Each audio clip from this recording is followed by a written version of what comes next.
keep saying what's next. Yeah.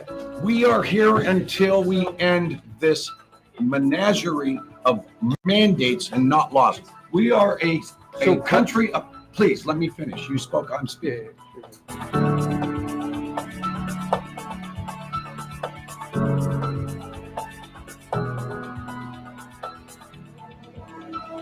Thank you, Senators, for preparedness today. My name is Ron Coleman. I'm from Reno, Nevada.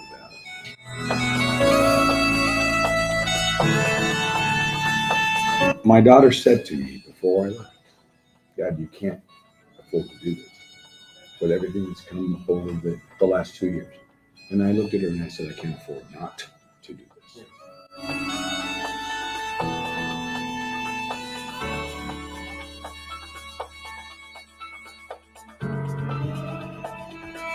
This is a movement that the people have brought forth to say that God-given rights have been trampled on from our Constitution.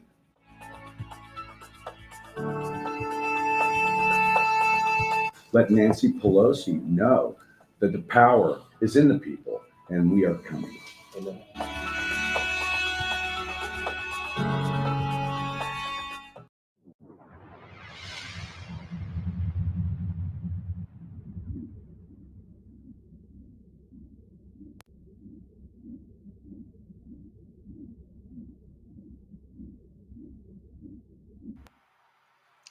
And good evening, everybody. I know it's been a while. I think my last live was back in July, and I just wanted to do a quick update to let everyone know I am fine. I've just been kind of on a sabbatical. There's been a lot happening in 2024, and a lot that has been covered by a lot of influencers that have covered pretty much everything. There's some things that I want to go over that I'm currently doing. I am now live on TikTok. If we get more than 20 days out of it, that'll be good. But at once upon a time, I was anti-TikTok, and that was because of the CCP involvement. And it is still that way. And there is, several individuals, Steve Mnuchin, Kevin O'Leary, and a few others that are trying to put together a company, an investment firm, if you will, that would purchase TikTok and move it off of the CCP's parent company.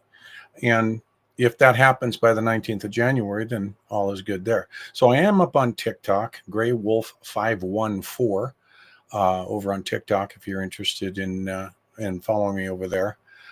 Just got it really kind of set up. I'm doing a new thing here, the thoughts of the day, and I posted one up this morning, trying to go along the 6 to 10 minute deal.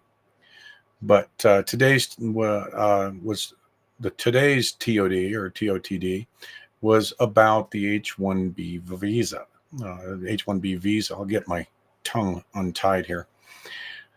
And I have experience with the H-1B visa.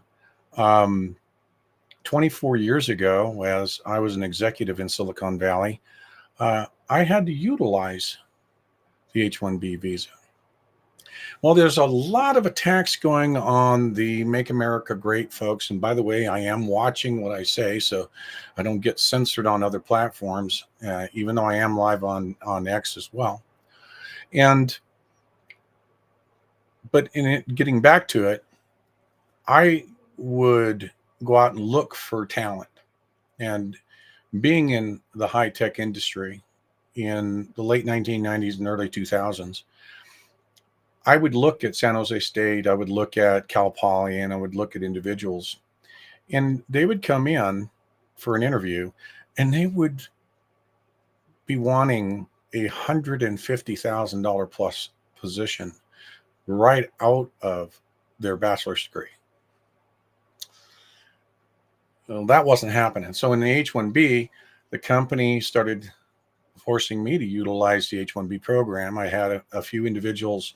I ran a 42-person team out of Bangalore, India, that I had a lot of Indians that had come over under the H-1B process, as well as from France and some other locations. And for my company even had a couple of apartments that they had furnished and were placing some individuals in. Now, this attack that's occurring on the MAGA front, where they're pitting against each other and going into the debates, I get it. I can see both sides of that coin, because in 2016 I had posted a up on Facebook back in 2016. I had posted a comment, and this is the post, where I was talking about the H-1B program taking jobs away from Americans. Now, these are foreigners, but they're not your everyday come across the border foreigner. These folks are specialized. They're bachelor's degree or better, and they come here. They're eager to work. They come here to work, and but they're coming here for half what I could get somebody that's wanting to just come out from college. As a corporation trying to grow, and you're trying to be significant in the marketplace, you can't afford to be running to the ground with an exorbitant rate of pay to an American worker. What does that say, though, systemically about what is going on in America? And it's nothing new. It's been going on now since the early 1990s, I think, where Americans don't want to do the work. Kind of since the internet, to be honest with you. It has created a systemic laziness. You have these people getting all upset about Americans losing out to foreigners coming in under the H-1B program, for instance. Well, show me an American that's going to work as hard as an H-1B is for even less than half the money. They won't do it. And I think that's our problem. I think that's our problem as Americans. I think, there's this generation of, I'll work from home. I'll be an influencer on social media. And that's where I'm going to make my millions. Just sit around, just really like this. And I just think that it doesn't matter the industry, we're in trouble. I've been in the trucking industry. I've been in the high-tech industry.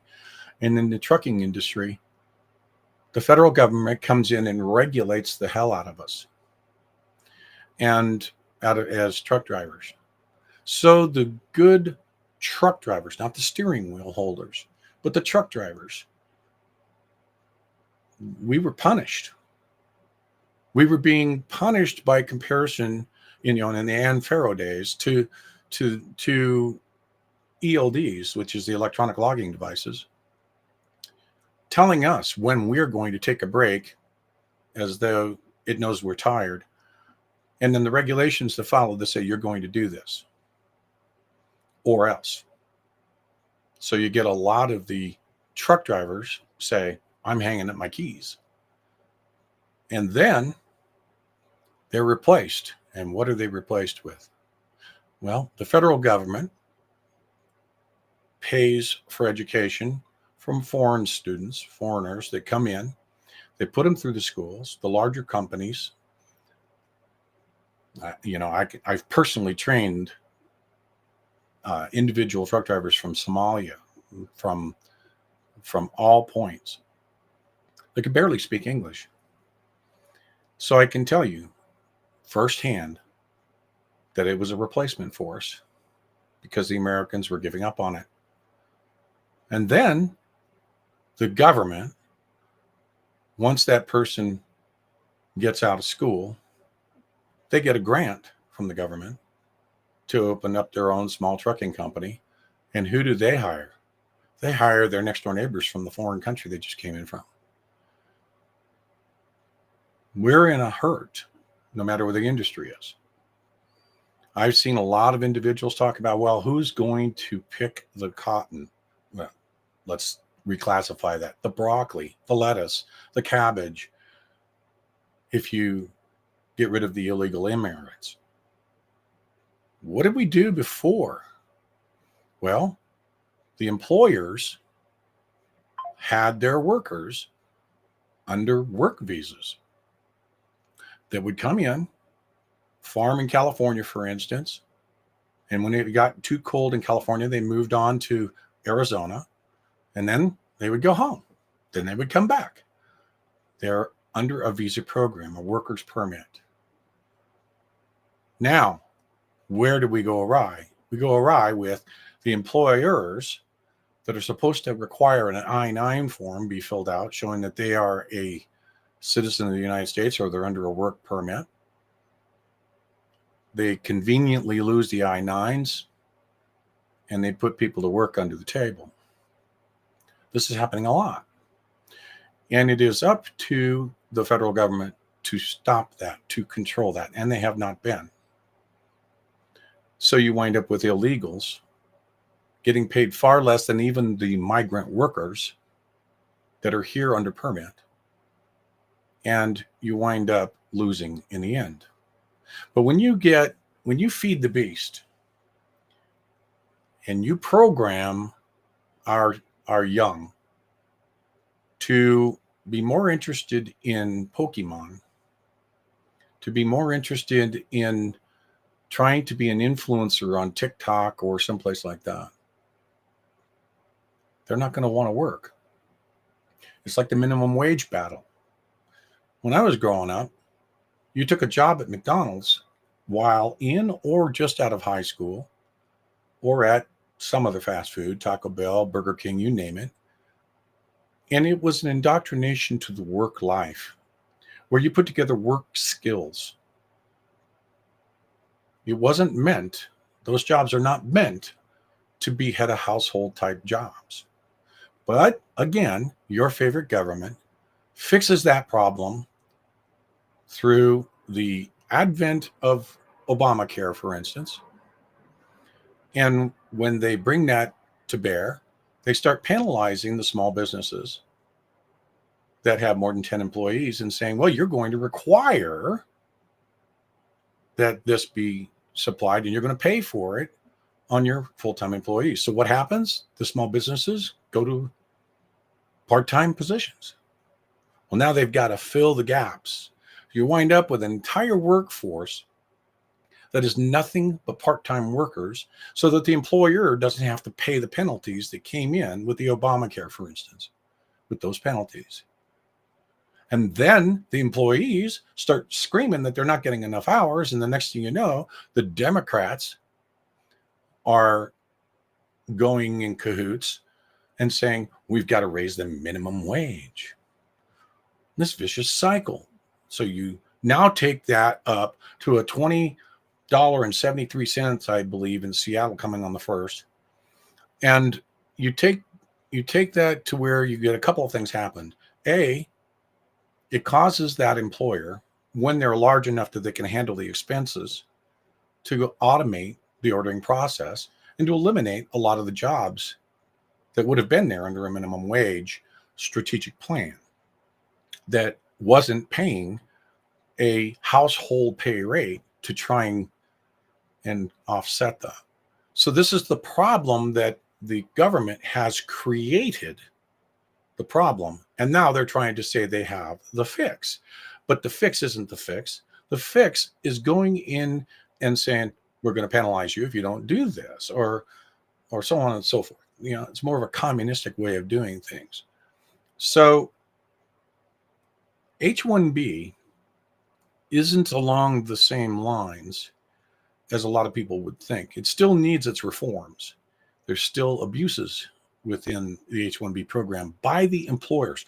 Mind you, it's a different tax base. They're winding up paying 25 or 30% of what they would pay an American for that same position, and the American's probably not even doing half the work. So the problem is, we as an informed American base need to get on our fellow Americans and say, get off of your butt, get your head out of your backside, and go to work. Quit bitching about it and just do it. You're wanting to go to work at a fast food restaurant and make the same amount of money as an apprentice makes in an electrical position. That is not a designed type of job market for other than your teenagers coming out of high school, or maybe your retired senior citizens that just want to go out and do something. So I would state, get off your high horse on the H-1B. I believe that Vivek and Elon are quite right. Not too long ago, our resident in chief put in documentation to save 42 to 49,000 government workers from having to go back to work in the office for 5 years. Now, that'll be met with court challenges. But do we even know what they're doing? I'll guarantee you, they get up, they do their check-ins, and that's pretty much it. They don't go into the office.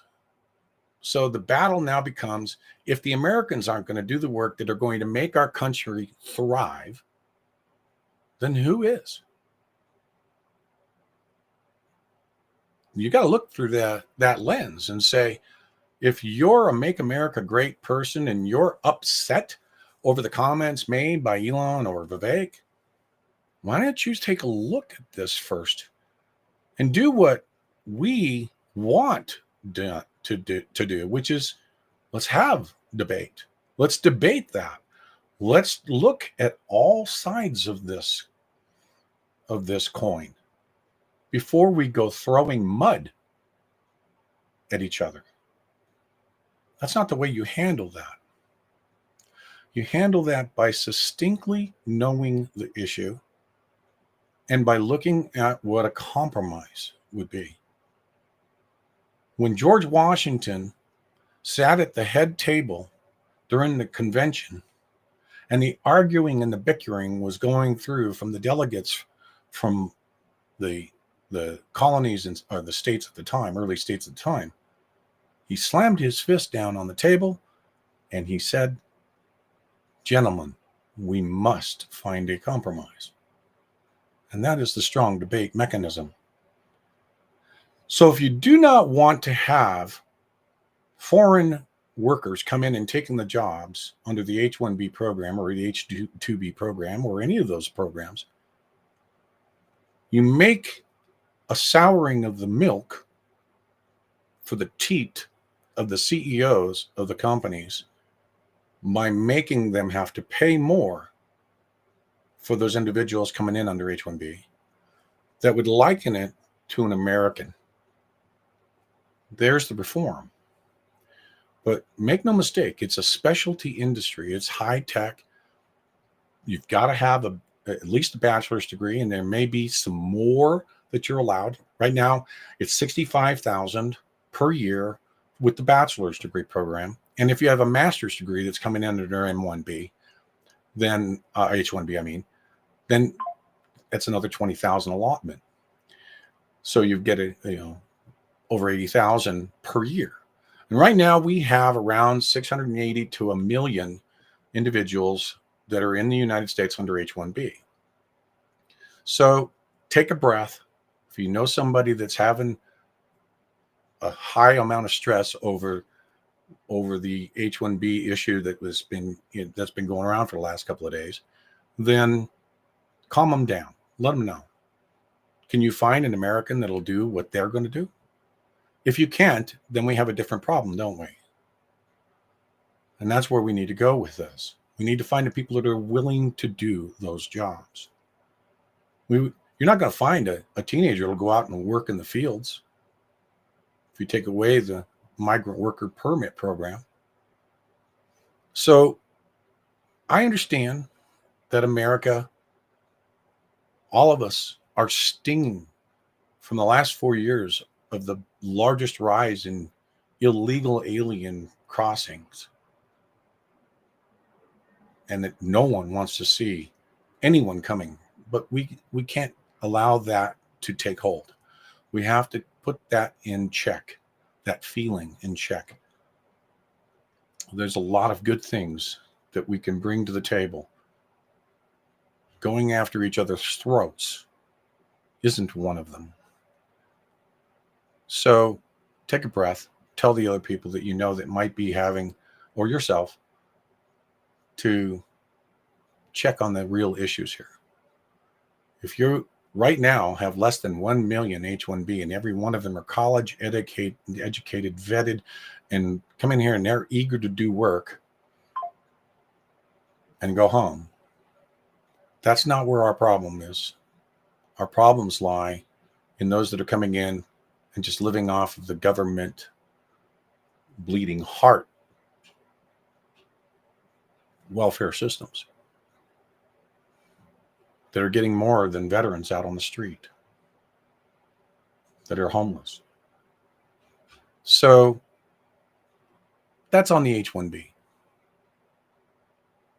We have had a successful year in getting a president elected that I believe is going to make changes that are needed. I'm in the process of writing a book. And in the book, in the chapter 1, I speak to the fact that since I was, a teenager, really, I had stated that, we needed a president that was a businessman before a politician. And that business savvy was what was needed. And when you needed somebody that would come in and not be beholden to the big sponsors.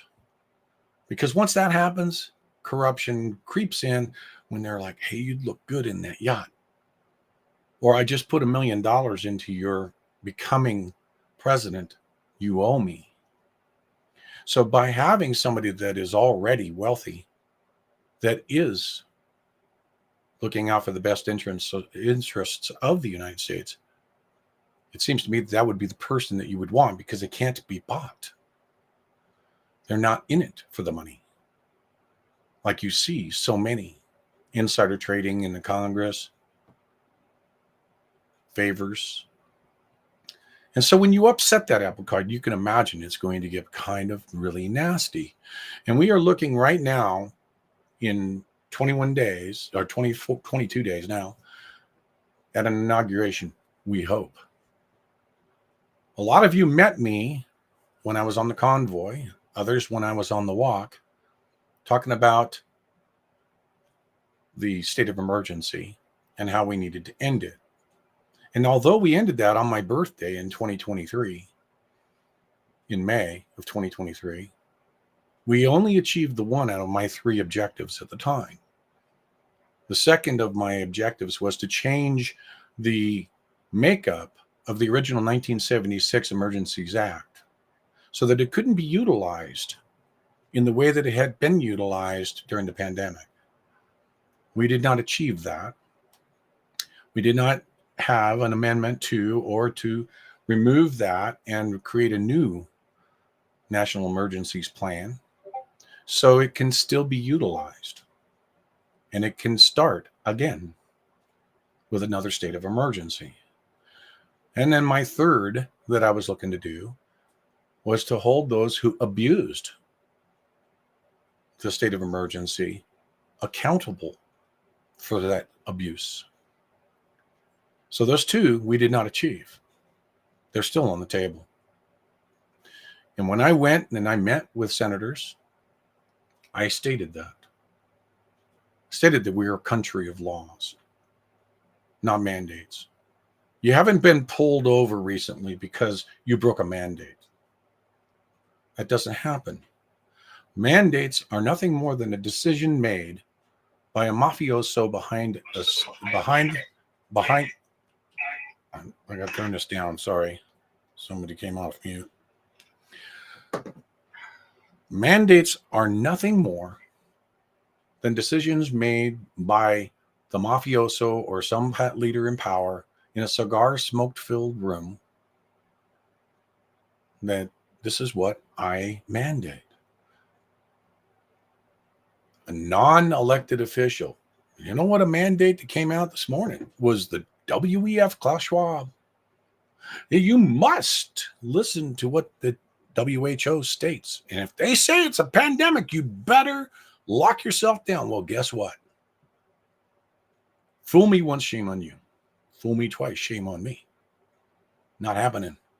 We're not going to mask up, and we're not going to take your shots or your injections or whatever you're wanting us to take. We have free will. And in the Nuremberg cases of 1947, informed consent is among that. And that's where we are. We have to understand there are those among us that we're going to see that are going to be afraid. They're going to mask up. They're going to go in and look for their H5N1 shots. They're going to be going down the same road they went in 2021, 2020. We can't be angry at them. It is the machine, after all, that we're angry at. Those who are making those mandates and dictating are the ones that we need to be looking at. So let's make sure that we put our focus in the correct direction. We will not comply. We will protest to ensure that our freedoms are not taken from us again. We are not going to stand by while our churches are closed down, but the bars are open, the liquor stores are open, that small businesses that have managed to come back from the first pandemic are all shut down again. We're not going to do that. We have 22 days to make it right. There's a high degree of possibility that they're going to try and invoke a state of emergency and say, we're going to have to postpone the inauguration. Even though it would be anti-constitutional, it wouldn't be the first time that they've come up with an anti-constitutional order like that. There's a high degree that they're going to do anything and everything they can before this 22 days elapses. My recommendations: use this next couple of days to go and do your shopping. Stock up. Get your oats, your rice, your flour. Get your beans. Have enough to get 2 weeks, 3 weeks down the road in case you don't have the ability to go to the store because of another lockdown, something along those lines. Ensure that your batteries are all charged, just in case a blackout occurs. We've seen a lot of things happening, and I'll get more into that in the next live about the drones and about all of the stuff that we've been seeing. But you need to be safe. Now, let me look at some of the comments here that have been going on.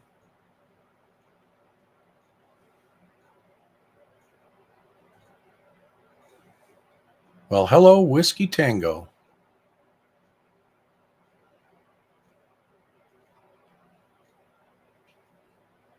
Happy New Year. Yes, Happy New Year. Merry Christmas and Happy New Year.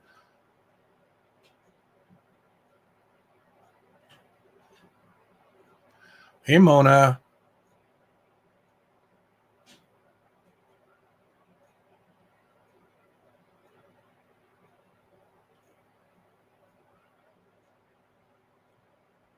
We got a fair amount of folks on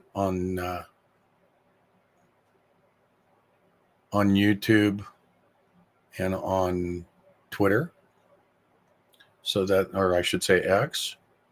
And let me check over here and see if I see anything coming in on the live stream for the new TikTok. The Restream hasn't put that into focus yet.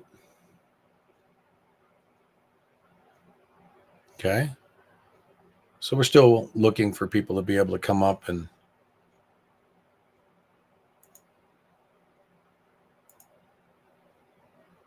watch us over on TikTok. So over the next couple of days, I'm going to do, as I said before, I'm going to do another live, probably a little bit better deep dive into 2024, kind of our end of year closeout. Probably include a little bit of 2023, because in August of 2023, there was some nasty things that was happening that we kind of laid back on through the new year. So, so we need to try and prevent the insanity, of repeating ourselves. And, between the Maui fires back in August of last year, and all the stuff that's been happening, I'm also trying to make sure that I'm platform specific. Things that I really want to go wild on, I'll only be on X, on the live feed. I won't be on the YouTube or the Facebook or the Twitter, TikTok, because I would just simply be canceled. But on the X feed, I can get a lot more out there. So some of the lives may only be on X as a result of that. Possibly X and Rumble. I have to pick and choose because of censorship issues and so on. That's the other thing I'll be looking at is questions. I'll be looking at getting questions from you that you would like me to expand on. And again, I will give you my opinions. Well, hello, Mrs. M. And so we'll have to kind of bookmark them as entertainment just to make sure that we get through everything. Who knows? I may get a strike over on the new platform because I might have said too much already, believe it or not. But I'm trying to compile a list. I think it's more along the lines of a book. But we're going into a blessed year. And the beast is not going to give up easily between now and 22 days from now. So roadblocks are going up. We already see that. Lots of legal challenges are going to be coming forward. We see that. Not enough backbone in Congress. We see that. So we're just going to have to try to wake up our fellow citizens and to bring America back to what it once was. I don't know how else I can say that. So at this point, I didn't want to make this a really long stream, a long live, but I did want to let you all know that I was still here. I was still thinking about you. I love you all and love your support. And you can always buy me a cup of coffee. That helps with these costs. You'll be able to pay for the streaming engines and so on. And the the continuance it'll get better. We've spent the last few days trying to upgrade software and stuff since July. It's amazing. It's amazing how much stuff changes, and you wind up having to almost rebuild everything just to be able to get on. And you do an update, and the next thing you know, you're out of whack. Nothing wants to work. This software doesn't work with that software. This one doesn't. It's been crazy the last few days trying to get ready for this. And so enjoy what I'm going to be able to give you in content, and think of some of questions that you might have for me. You can put your questions into comments. That works. Let me read a couple more here real quick.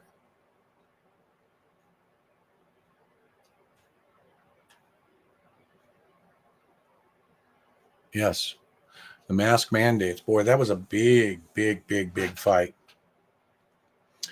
And the mandates in general.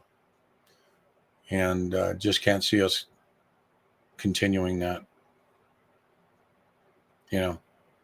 We've learned way too much. We've learned that they fabricate information just to put in a fear factor. And then we get censored for it. So we'll have to keep our eye on that. But as I said before, use these next couple of days before New Year's. So we're talking about tomorrow and Tuesday. Go do some shopping. And be looking at things like, boxes of oatmeal, rice, beans, those kinds of things that'll dry store so that you'll have it. Be ready, because if they do come out with this the next pandemic, if you will, be ready to be able to hunker down and allow the crazies to get out there and suck up all the toilet paper off the shelves like they did before, and just be idiots like they were before. And you'll be at home, safe, and out of their way. But also be ready to be educators coming forward after the 20th of next month. So listen, it's been nice to see your chats coming up. Make sure that you like, that you share, that you subscribe. And I say that even though it's on several platforms. And by doing that, you set those algorithms straight. And we all learned a lot about algorithms over the time too.